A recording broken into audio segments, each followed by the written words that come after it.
Em,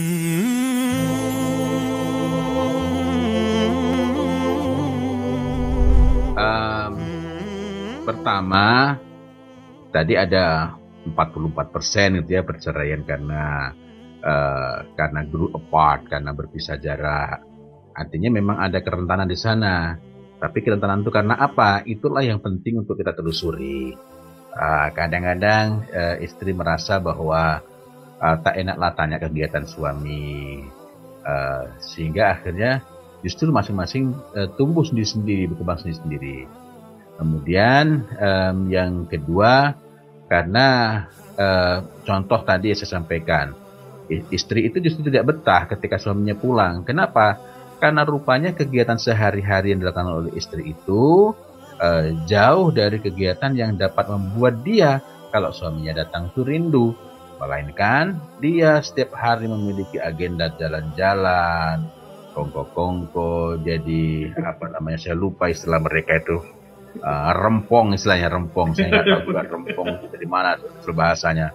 Dengan emak-emak yang lain, ada saja agenda-agenda mereka, update update status bareng-bareng di sosial media dan lain-lain.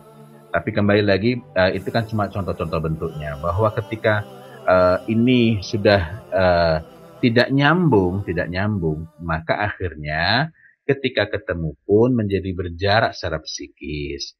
Nah, apa yang dapat menyambungkan seseorang? Al-arwahu junudun mujannadah. Yang menyambungkan orang itu bukan samanya kegiatan. Bagaimanapun nanti beda. Suaminya misalnya kerja di rig, di pertambangan. Kan tidak mungkin juga istrinya kemudian di rumahnya dia gali kebun samping untuk cari tambang itu. Jadi bukan samanya kegiatan, tetapi bertemunya di satu titik, yakni secara ruhiyah mereka itu sedang mengarah kepada yang sama. Tadi saya sempat bahas juga mengenai grew apart, psychologically grew apart. Maksudnya gimana itu? Mereka tinggal serumah, tetapi ngajinya arahnya beda. Istri mungkin awalnya bilang, Mas, ini Masya Allah Ustadz ini pergi ke sini, ya. Awalnya biasa kalau sekali-sekali sebut itu. Tapi lama-lama kesibukan istrinya cerita, ini Mas, coba lihat ini atau Bang, coba tengok ini. Wow, Ustadz ini sama istrinya lagi foto di sini, di sini. Yang dibicarakan Ustadz, tetapi fokusnya kemana? Bukan kepada ma'alil umur, bukan kepada urusan-urusan yang tinggi, urusan yang mulia, melainkan kepada saf-saf, kepada yang remeh-temeh. Saya jadi ingat pernah ada rumah tangga itu berkonflik. Kenapa? Ini awalnya dulu sama-sama ngaji, sama-sama bersungguh-sungguh dengan din, lalu berpisah jarak. Suami itu pulangnya hanya mungkin 6 bulan sekali atau 4 bulan sekali, pokoknya berpisah jarak yang cukup jauh, dan aktivitas ngajinya juga berbeda. Maksudnya aktivitas ngajinya itu adalah ini bersungguh-sungguh untuk bagaimana agar bisa memahami din ini, agama yang secara tertib, bagaimana ngaji secara teratur, kemudian apa saja yang perlu dipelajari. Sementara istrinya lebih banyak bersibuk dengan istilahnya, saya menyebutnya ngaji icip-icip ya. Ada yang ramai di sini, dan yang diperhatikan pun akhirnya berbeda. Dan ketika saya gali, kan tidak mungkin tiba-tiba berubah jauh. Rupanya ketika si istri sering WA cerita, Ustadz ini kesini sama istrinya, Ustadz ini lagi sini. Rupanya si suami ini tidak memiliki kepekaan bahwa walaupun yang disebut itu Ustadz, tetapi fokusnya itu bukan pada din. Nah, sehingga akhirnya semakin jauh. Saya jadi teringat juga ketika ada hal yang serupa, maka saya cerita.